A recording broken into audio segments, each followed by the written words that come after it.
जय Maharashtra public, तुम्हा सर्वांचे स्वागत आहे वेदांतू महाराष्ट्र क्लास 9 वरती.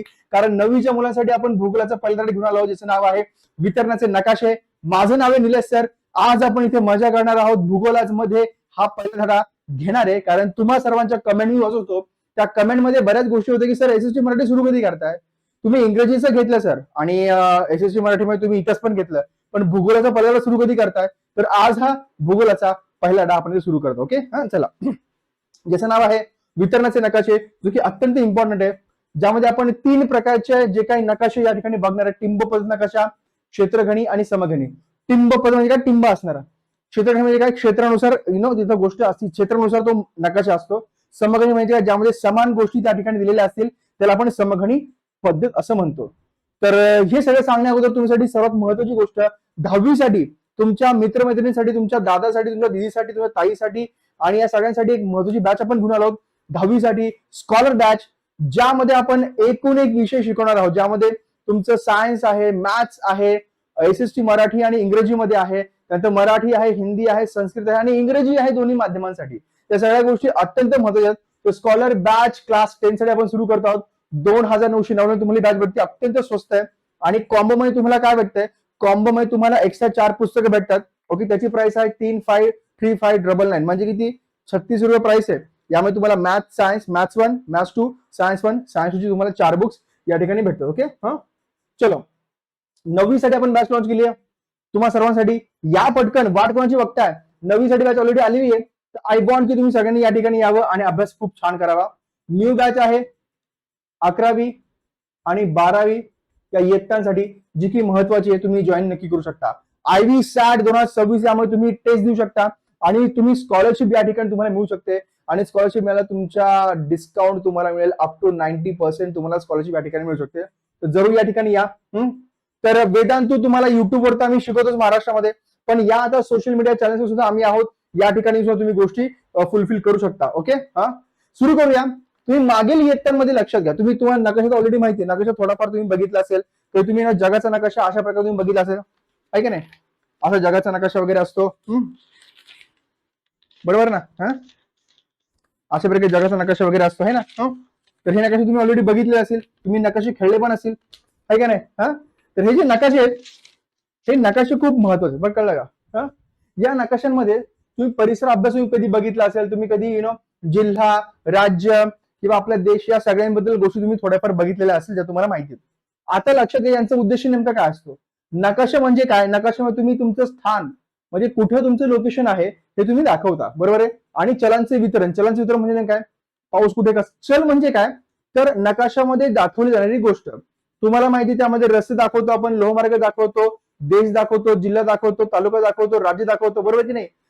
महामार्ग वगैरे सगळ्या गोष्टी. आता आपण याच्यामध्ये अजून काही इम्पॉर्टंट गोष्टी दाखवतो, म्हणजे काय, पाऊस कुठे जास्त पडतोय, तापमान कुठे, पाऊस कुठे जास्त आहे, तापमान कुठे जास्त आहे, लोकसंख्या नक्की जास्त कमी कुठे कोणत्या ठिकाणी आहे, कळतंय. त्यानंतर खनिज, त्यानंतर आपण इथं म्हणू की जंगल कुठे जास्त आहेत. या सगळ्या गोष्टी म्हणजे काय, ते चल आहे. ओके, चल म्हणजे काय, एखादा टॉपिक ज्यावर आधारित तो मॅप असतो, ज्यावर आधारित तो नकाशा असतो. कळलं, खूप सिंपल. नसेल कळतं पुन्हा रिवाइज करा. Okay, next. आता या ठिकाणी बघा की आपण काही नकाशे विशिष्ट उद्देशाने आपण तयार केले असतात, त्याला आपण उद्देशात्मक नकाशा असं म्हणतो.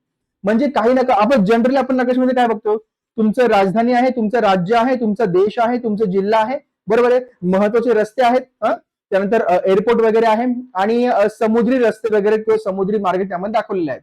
आता लक्षात घ्या, याच्या व्यतिरिक्त काही महत्वाचे उद्देशात्मक नकाशे, म्हणजे त्या नकाशामध्ये उद्देश ठेवून तो नकाशा बनवलेला असतो. ते कोणकोणता असतो, त्यामध्ये कधी नकाशा असतो तुमचा पर्जन्याचा म्हणजे पाऊस दाखवण्याचा, कधी नकाशा तुमचा तापमानाचा, कधी नकाशा असतो तुमच्या लोकसंख्या वितरणाचा, लोकसंख्या कशी कुठं कशी पसरलेली आहे.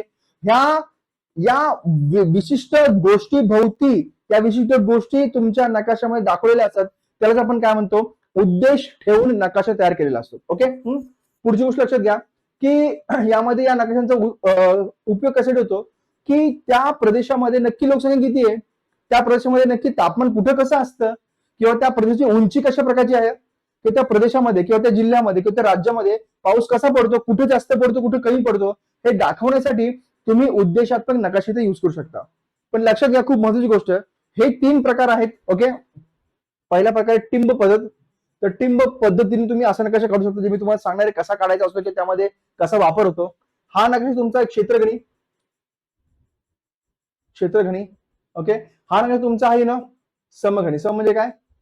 ओके, एकाच ठिकाणी तुम्हाला गोष्टी बघायला भेटतात. चलो आता सांख्यिकीय माहिती, जेव्हा आपण टिंब म्हणतो, टिंब म्हणजे काय, तुम्ही जर लोकसंख्या दाखवू शकता किंवा आपण म्हणतो ना गणना करून, म्हणजे एक मोजणी केली जाते. मोजणी केल्यावर तुमच्याकडे एक माहिती मिळते की या भागामध्ये किती लोक राहतात, या भागामध्ये किती पशु प्राणी आहेत, हो की नाही. हा, तर सांख्यिकीय माहितीच्या आधारे टिंब पद्धतीचा नकाशाचा इथे उपयोग केला जातो.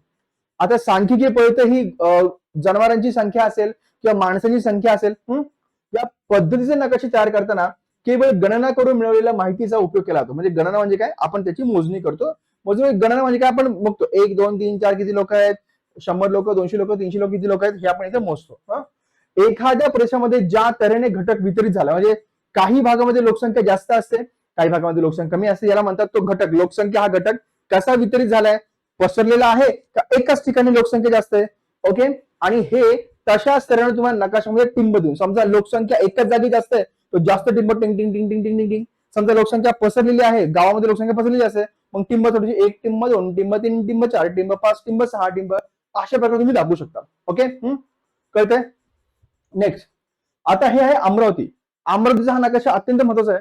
हा अमरावती जिल्हा आहे. ओके, अमरावती जिल्ह्यामध्ये हे अमरावती शहर आहे. या अमरावती शहरामध्ये लोकसंख्या प्रचंड जास्त आहे. पण जर आपण एक ठिकाण बघितलं तर हे आहे चिखलदरा. चिखलदरामध्ये बघा, चिखलदरामध्ये लोकसंख्या तुम्हाला अत्यंत कमी बघायला भेटते. याची कारण पण खूप सिंपल आहेत. आता अमरावती मेन शहर आहे. अमरावती मेन शहरामध्ये तुमच्या जगण्याच्या सगळ्या गोष्टी अवेलेबल असतात. सपाट जमीन आहे, राहण्यायोग्य जमीन आहे, पाण्याची, खाण्याची, राहण्याची, त्यानंतर शिक्षणाची, आरोग्याची सगळ्या सोयी सुविधा तुम्हाला अमरावती शहरामध्ये मिळतात. त्यामुळे अमरावती शहरामध्ये लोकसंख्या तुम्हाला जास्त बघायला भेटते.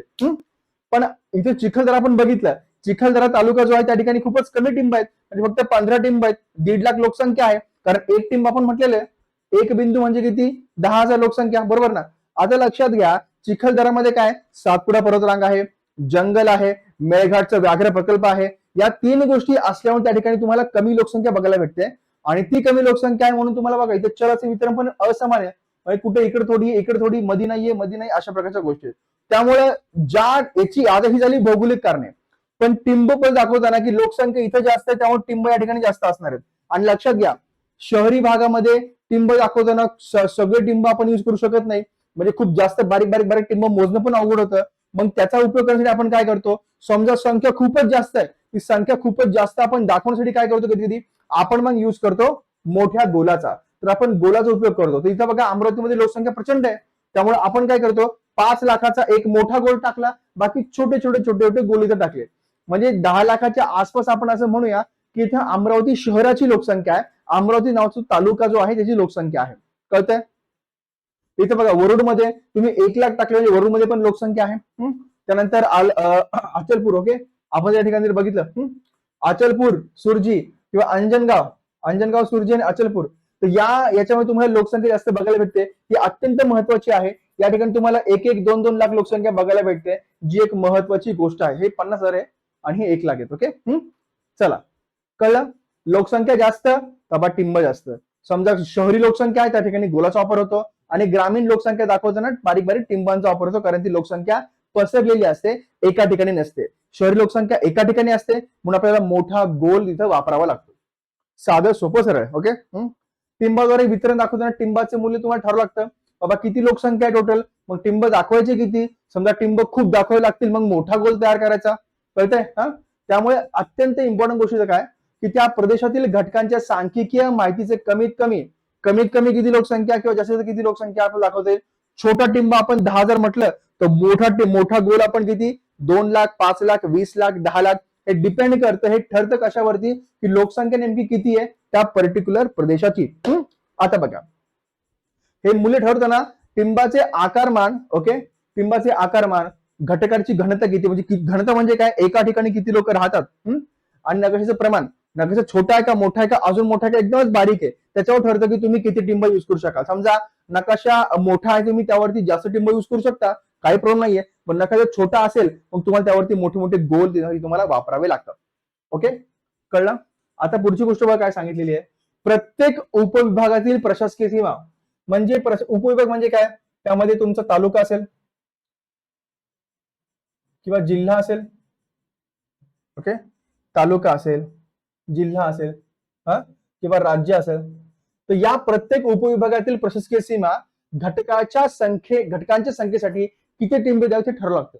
म्हणजे आता राज्यामध्ये समजा पुण्याची लोकसंख्या जास्त आहे, मुंबईची लोकसंख्या जास्त आहे, तिथे जास्त टिंब असतील किंवा मोठे मोठे गोल असतील, पण त्याच वेळी आपण अहिल्यानगर जर म्हटलं किंवा आपण जर म्हटलं गडचिरोली, भाई प्रदेश खूप मोठा आहे बट लोकसंख्या कमी आहे, कारण तिथे सगळं काही जंगलवाला एरिया आहे. तर त्यामुळे प्रत्येक प्रशासकीय जो काही प्रदेश आहे त्याच्यामध्ये किती लोक राहतात हे खूप डिसाईड करावं लागतं आपल्याला. आणि त्यानुसार टिंब आपल्याला होतं, कारण आपल्याकडे लोकसंख्या आलेली असते, आपण गणना केलेली असते, गणना केल्यातून आपल्या सगळ्या गोष्टी कळतात. नकाशात टिंबे देताना पुढील गोष्टींची काळजी घ्यावी लागते. उदाहरणार्थ, मूल्यानुसार प्रत्येक टिंबाचा आकार सारखाच ठेवणं, कारण प्रत्येक वेळी तुम्ही टिंब बदलू शकत नाही, टिंबाचा आकार सेम राहिला पाहिजे. समजा तुम्ही म्हटलं की बाबा 5,000 लोकसंख्या आहे, 5,000 लोकसंख्या तुम्हाला हा बारीक टिंब, ओके, चुकून मोठी मध्ये तर होणार काय, अरे आता 5,000 आहे, मोठी मग कसं काय तयार झाला. त्यामुळे टिंबाचं जे आकारमान आहे ना ते सेम ठेवायचे, ते जर बदललं तर मग अवघड गोष्ट होऊन जाईल, कळते. अचानक तुम्ही मेळघाटामध्ये दाखवाल की इथं लोकसंख्या खूप जास्त आहे, पण इथं वाघही संख्या जास्त आहे, माणसांची नाहीये, कळते. आता लक्षात घ्या, हे जे तुम्हाला लक्षात ठेवायचं इथे की आपण बघितलं चिखलदरामध्ये लोकसंख्या कमी आहे. का लोकसंख्या कमी आहे? कारण त्या ठिकाणी भौगोलिक घटक तुम्ही लक्षात ठेवला पाहिजे. आता चिखलदरामध्ये सातपुडा पर्वतरांग आहे, जंगल आहे, मेळघाट व्याघ्र प्रकल्प आहे, त्यामुळे 3 गोष्टींमुळे तुम्हाला चिखलदरा या तालुक्यामध्ये कमी लोकसंख्या बघायला भेटते. त्या ठिकाणी तुम्ही जास्त टिंब देऊ शकत नाही, कारण लक्षात घ्या भौगोलिक घटक तुम्हाला लक्षात ठेवावे लागतात टिंब देताना. उगाच नाही माझ्या मनात आला मी टिंब देऊन टाकले, टिंब टिंब टिंब टिंब टिंब, असं होत नाही, कळतंय का. पुढे बघा, प्रदेशाची प्राकृतिक रचना असेल, जलस्रोत असेल किंवा वाहतूक व्यवस्था असेल, या घटकांचे वितरण विचारात घेऊन तुम्हाला टिंब द्यावं लागतं. ओके, लक्षात कळलं का. पाणी खूप जास्त असेल किंवा नदी असेल, नदीच्या किनारी तुम्ही जास्त लोकसंख्या दाखवू शकत नाही, किंवा मोठं धरण वगैरे असेल, किंवा आपण जर बघितले तर ग्रामीण लोकसंख्या तुम्ही टिंबाद्वारे दाखवता, नागरी लोकसंख्या तुम्ही गोलाचा उपयोग इथे करता, कारण ती लोकसंख्या खूप प्रचंड असते. तर जे घटक प्रदेशामध्ये मुक्तपणे विखुरले इकडे तिकडे पसरलेले असतात तर ते आपण काय करतो, आपण टिंबाद्वारे दाखवतो. आणि टिंब पद्धत अधिक सोयीस्कर आहे, कारण ती तुम्ही रेषा दाखवू शकत नाही.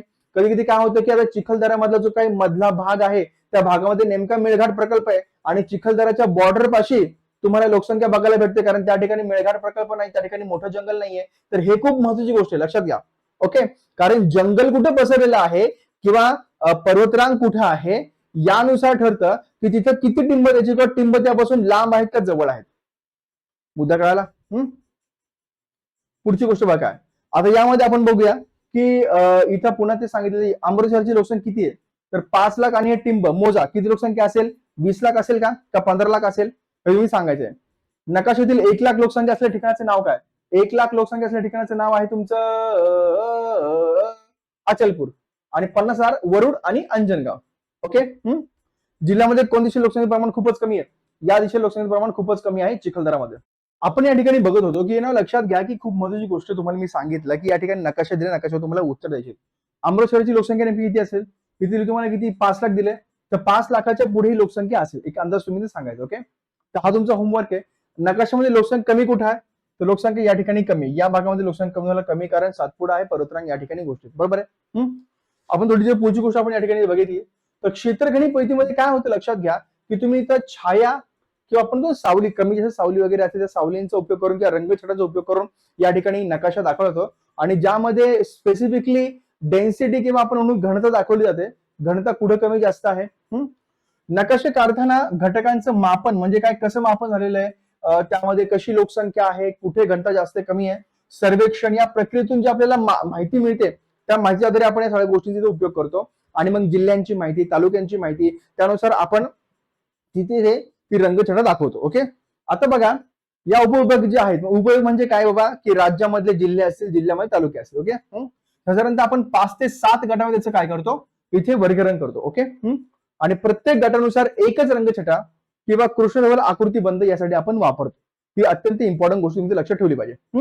तर यामध्ये होतं काय, म्हणजे आता समजा 100 घनता असेल तर 100 घनतेसाठी आपण एकच रंग किंवा एकच रंगछटा पूर्ण जिल्ह्यामध्ये आपण वापरणार. वेगवेगळ्या तालुक्यामध्ये ज्याप्रमाणे ती लोकसंख्या जिकडे जिकडे 100 असेल तिकडे तिकडे ती रंगछटा, जिकडे 400 असेल तिकडे ती रंगछटा. ओके, जे मी तुम्हाला दाखवणार आहे. ओके, लक्षात घ्या. तसं यामध्ये बघा, अमरावतीमध्ये इथे लोकसंख्या जास्त, मग इथे डार्क आपण रंगछटा युज केली. अचलपूरमध्ये पण आपण युज केली. चिखलदरामध्ये सर्वात कमी आहे. चिखलदरा म्हणा, तिवासा म्हणा, चांदूर म्हणा, नांदगाव म्हणा, भातुकली म्हणा, भातकुली म्हणा, धामणगाव म्हणा, या ठिकाणी तुम्हाला लोकसंख्या कमी तुम्हाला बघायला भेटते. म्हणजे इथं थोडी जास्त आहे, पण चिखलदरामध्ये मात्र प्रचंड कमी आहे, कारण तुम्हाला सांगितलेलं आहे. ओके, तर अशा प्रकारे हे जे 1 2 3 4 5 5 ते 7 असे ग्रुप केले जातात आणि छटा तयार केल्या जातात. आणि छटानुसार म्हणजे काय, रंग छटा, बरं का, लक्षात घ्या. आणि त्यानुसार ज्या ज्या राज्यांची किंवा ज्या तालुक्यांची लोकसंख्या जास्त आहे, घनता जास्त आहे, त्यानुसार आपण इथे ती रंगछटा युज करतो. खूप सोपं आहे, कळतंय. नेक्स्ट, आता इथं कोल्हापूर बघा. कोल्हापूरमध्ये करवीर तालुका असेल. करवीर, पन्हाळा, हातकणंगले, शिरोळ, कागल, गडहिंग्लज यामध्ये तुम्हाला लोकसंख्या जास्त बघायला भेटते. पण तुम्ही जर पश्चिमेकडे गेलात तर पश्चिमेकडे मात्र तुम्हाला जी घनता आहे तुम्हाला कमी बघायला भेटते. 200 पेक्षा कमी तुम्हाला शाहूवाडमध्ये बघायला भेटते, आजरामध्ये आणि चंदगडमध्ये. अशा प्रकारची गोष्ट आहे. नेक्स्ट आपण जर बघितलं समघणी. समघणी म्हणजे नेमकं काय, लक्षात घ्या, खूप सोपं आहे. आता हा जो भाग आहे इथून जे आहे इथपर्यंत, म्हणजे या पूर्ण भागामध्ये काय तापमान कसं आहे, सेम आहे. ओके, तापमान सेम आहे. आता हा जो भाग आहे या भागामध्ये हाईट कशी आहे, सेम आहे. आता हा जो भाग आहे या भागामध्ये पाऊस कसा आहे, सेम आहे. इथं पण पाऊस सेम आणि इथं पण पाऊस सेम. म्हणजे समघणी, सम त्या ठिकाणी गोष्टी अवेलेबल असतात. फॉर एक्झाम्पल आपण जर इथे बघितलं, खूप सिंपल, आपण समोच्च रेषा बघितल्या, समदाब रेषा बघितल्या, दाब एका ठिकाणी सेम असतो की नाही. ओके, अशा प्रकारे दाब आपण बघितला मागच्या वर्षी. तर समान मूल्य, समान तापमान, समान पर्जन्य, समान उंची दर्शवणाऱ्या रेषांच्या आधारे आपण वितरण दाखवतो. कशा प्रकारे गोष्टी आहेत. आणि जेव्हा एखाद्या चलाचे वितरण सलग असते तेव्हा ते दाखवण्यासाठी समघणी पद्धतीचा वापर केला जातो. उदाहरणार्थ उंची, तापमान, पर्जन्य. नेक्स्ट बघा गोष्ट काय, तर यामध्ये समघणी पद्धत नकाशांसाठी प्रदेशातील काही ठिकाणांची उंची, तापमान, पर्जन्यमान यांची अचूक सांख्यिक माहिती तुमच्याकडे जर असेल तर गोष्ट तिथे दाखवायला सोपी जाते. लक्षात घ्या. तर त्यामुळे ही माहिती असणं अत्यंत आवश्यक आहे. उंचीतला फरक, पर्जन्यातला फरक, तापमानातले फरक महत्वाचा आहे. आता आपण जर गोष्ट पाहिली की ही जी सांख्यिकीय माहिती आहे, तर ह्या आपण थोड्यापूर्वी बघितलं होतं टिंब कशा प्रकारे असते. यामध्ये मॅटर खूप करते का, तुमची जर भौगोलिक परिस्थिती वेगळी असेल तर त्या ठिकाणी तुम्हाला सांख्यिकीय माहितीचा वापर करून मग तुम्ही तिचा टिंब पद्धत त्या ठिकाणी देता. आता आपण जर बघितलं, माहितीच्या आधारे खालील टप्पे वापरून समघणी नकाशा तयार केला जातो. म्हणजे कशा प्रकारची उंची आहे, ओके, आणि उंची या ठिकाणी, मग इथे समज इथे काय असणार आहे, 1000 100 मीटर. इथं हाईट कमी आहे, मग 80 मीटर, मग 70 मीटर, 60 मीटर, 50 मीटर. जशी हाईट वाढेल म्हणजे या पूर्ण भागामध्ये एकच हाईट, या पूर्ण भागात दुसरी हाईट, अशी वेगळी हाईट आणि इथं अशी वेगळी. कळतंय. त्यामुळे तो पूर्ण भागामध्ये म्हणजे हा बिंदू ते हा बिंदू सेमच हाईट आहे, हा बिंदू ते हा बिंदू सेमच हाईट आहे, उंची सेमच आहे की नाही. अशा प्रकारे चल दाखवलं जातं. अशा प्रकारे नकाशामध्ये रेषा ज्या तिथं काढल्या जातात. कळलं. आज इथे बघा, आपण जर या ठिकाणी बघितलं कोल्हापूरचं, तर कोल्हापूरमध्ये बघा इथं किती 600 मिलीमीटर, इथे 600 मिलीमीटरचा पाऊस पडतो. पण आपण या ठिकाणी बघितलं तर इथं बघा या ठिकाणी पण 2400 मिलीमीटर आहे, या दोन ठिकाणी 2400. म्हणजे हा जो पूर्ण भाग आहे या पूर्ण भागामध्ये 2400 मिलीमीटरचा काय पडतो, पाऊस पडतो. गोष्ट कळाली. तर हा पूर्ण भाग म्हणजे 1800, मग हा 1200, मग हा 600. तर अशा प्रकारे समचल म्हणजे काय, समान मूल्य असणारी गोष्टी आपण इथे दाखवतो. स्पेसिफिकली आपण जर अमरावती बघितलं तर अमरावतीच्या ह्या भागामध्ये इथे पण 1300 मिलीमीटर आहे, इथे पण 1300 मिलीमीटर आहे, इथे 900 मिलीमीटर आहे, इथे पण 900. म्हणजे हा सगळा जो भाग आहे हा 900 मिलीमीटरचा. खूप साधी सोपी गोष्ट आहे. Okay, next. आता हे नकाशा आपण बघितले, हा तुम्हाला क्षेत्रानुसार तुम्हाला गोष्ट बघायला भेटते, घनता वगैरे, आणि तुम्हाला तापमान बघायला भेटतं, पर्जन्यमान बघायला भेटतं, उंची बघायला भेटते. आता लोकसंख्येची घनता कोणत्या दिशेला कमी आहे हे सगळं तुम्ही सांगायचं. लोकसंख्येची घनता पूर्व दिशेला जास्त आहे आणि पश्चिमेला कमी आहे, कारण तिकडे काय सह्याद्री आहे. ओके, कळलं. आणि हे बाकीचे प्रश्न तुम्ही करायचे, चेक करायचे, खूप मजा येते हे प्रश्न करताना. तर ह्या प्रश्नांची उत्तर मला तुम्ही कमेंट मध्ये नक्की सांगायचे की याची उत्तर नेमकी काय आहेत. Okay, next. चलो, आता हे जे आहे यामध्ये आपण टिंब पद्धतीचा नकाशा तयार करू. यामध्ये तुम्हाला काय करायचं, नकाशा तयार करायचा की इथे तुम्हाला नंदुरबारचा नकाशा दिलाय. नंदुरबारचा नकाशा तयार करत असताना हे आपण जेव्हा आपण स्वाध्याय सोडू, स्वाध्यायाच्या वेळी मी हा नकाशा घेणार आहे आणि त्यावेळी आपण ह्या गोष्टी इथे डिस्कस करणार. ओके, की नंदुरबारचा जो काही टिंब पद्धतीचा नकाशा आहे तो मी तयार करून तुम्हाला दाखवेल. कसे, स्वाध्यायामध्ये. आता नाही, आता तुम्हाला फक्त संकल्पना समजली पाहिजे. आता सातपुडा पर्वतरांगमध्ये काय लोकसंख्या कमी असणार आहे, त्यामुळे इथं कमी टिंब असतील. साधी सोपी गोष्ट, बरोबर की नाही? हा, त्या अशा प्रकारे आपल्या गोष्टी करूया. ही ग्रामीण लोकसंख्या आहे, हे तालुके आहेत. मी तालुक्याचा पूर्णपणे नकाशा तयार करेन आणि यानंतर जे काही स्वाध्यायाचं एक सेशन मी घेणार आहे वितरणाच्या नकाशांचं, त्याच्यामध्ये तुम्हाला डिटेलमध्ये हा नकाशा पाहायला भेटेल, काळजी नसावी. ओके, नेक्स्ट आपण थोडं पुढे जाऊया. आता भौगोलिक क्षेत्रफळ म्हणजे काय? भूगोल हा जो विषय आहे ना, हा निरीक्षणाचा विषय, अनुभवण्याचा विषय आहे. त्यामुळे भूगोल या विषयामध्ये तुम्ही काय करता, त्या ठिकाणी जाता, अनुभवता आणि गोष्टी सगळ्या इथं पूर्ण होतात. बरोबर आहे? म्हणजे माती असेल, त्यानंतर डोंगर असेल, नदी असेल, झाडं असेल, जंगल असेल, दगड असतील, या गोष्टी प्रत्यक्ष अनुभवल्या तरच तुम्हाला त्यातली माहिती कळते. तर तो एकदम मजा वाटते त्या गोष्टी करण्यामध्ये, आहे ना? तर क्षेत्रफळ एक अभ्यास पद्धती आहे, त्या क्षेत्राला भेट देऊन आपण गोष्टी समजावून घेतो. संकल्पनांचा आणि घटकांचा प्रत्यक्ष अनुभव तुम्हाला त्या गोष्टीमधून मिळतो. त्यामुळे मानव आणि पर्यावरण यांच्यातील सहसंबंध जाणून घेण्याच्या दृष्टीने भौगोलिक क्षेत्रफेटी अत्यंत उपयुक्त असतात. कळलं? जसं आपण बघितलं की त्या आपल्याला कुठं जायचं आहे, पूर्वतयारी करताना कुठं भेट द्यायची, कशी भेट द्यायची, त्यासाठी आपण काय गोष्टी वापरणार आहोत, या गोष्टी पहिल्यांदाच तुम्हाला काय करायच्यात, समजून त्या ठिकाणी घ्यायच्यात. ओके, तरच तुम्ही ती गोष्ट करू शकता. तर आपण कोणकोणत्या घटकांचे निरीक्षण करणार आहोत हे अगोदर ठरवून घ्यायचं. ज्या ठिकाणी आपण भेट देणार आहोत त्या ठिकाणचा नकाशा व तिथे जाण्याच्या मार्गाचा नकाशा अभ्यास तुम्हाला करायचा आहे. अंतर किती, वाहतुकीचे मार्ग किती, किती खर्च येणार आहे, कुठे कुठे मुक्काम आपण करणार आहे, या सगळ्या गोष्टी अगोदर प्लॅन करायच्या. सोबत लागणार ज्या गोष्टी, पेन असेल, वही असेल, या सगळ्या गोष्टी तुम्ही अगोदरच सोबत घ्यायच्या. तर ही गोष्ट सगळ्यात सोपी इथं होऊन जाते. ओके, नाव आता जेव्हा तुम्ही क्षेत्राची निवड कराल त्या ठिकाणी तुम्ही जाऊन अभ्यास काय करणार, प्राकृतिक भूरूपे कोणते आहेत, नदी किनारा कोणता आहे, धरण कोणतं, सागर किनारा कोणता, पर्यटन स्थळ कसं आहे, या सगळ्या गोष्टी त्या ठिकाणी जाऊन तुम्ही अभ्यासणार आहे. ही पिकनिक नाहीये. ओके, हे पर्टिक्युलर अभ्यास जाऊन त्या ठिकाणी करायचा आहे की कशा प्रकारे भौगोलिक गोष्टी मानवी जीवनावरती अफेक्ट करतात, परिणाम करतात आणि मानवी जीवन कसं बदलतं. मानव हा नेहमी बदलत आलेला आहे, त्यामुळे मानव जगलेला आहे, त्यामुळे मानव आतापर्यंत जिवंत आहे.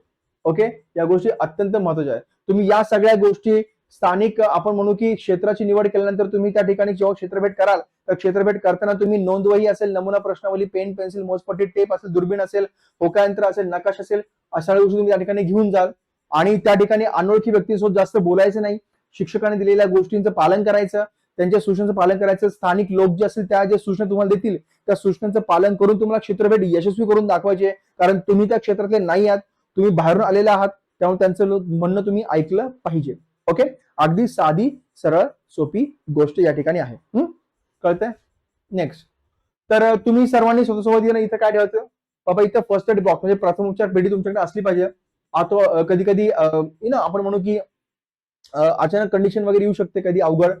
आता अहवाल लेखन करायला तुम्ही गेला होता त्या गोष्टीवर. ओके, तुम्ही जर त्या ठिकाणी गेला होता, तुम्ही कसं त्या गोष्टीचं आकलन वगैरे कराल की बाबा काय तुम्ही बघितलं, कसं तुम्हाला अनुभव वगैरे आला, त्या सगळ्या गोष्टी अत्यंत इम्पॉर्टंट आहेत. ओके, चलो, तर हे होतं आजचं सेशन.